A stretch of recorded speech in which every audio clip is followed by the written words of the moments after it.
average returns the average arithmetic mean of all the numbers in a column. Okay, that means this is a column. So if you would like to identify the average number, then you have to use the function average, which calls average DX measure. So let's apply this. So I'll be click on a new measure and will be click average.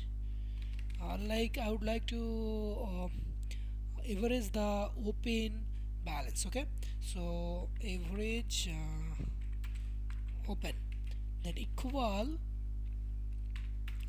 write the function average, and then here it shows the column name, which column you want to return the value. I mean returns a decimal number that represents the arithmetic mean of the all numbers in a column. So now you have to choose the column. So I'll be choose the open column, and then just simply close the bracket and hit enter, and then let's see it works or not. Yeah, it works.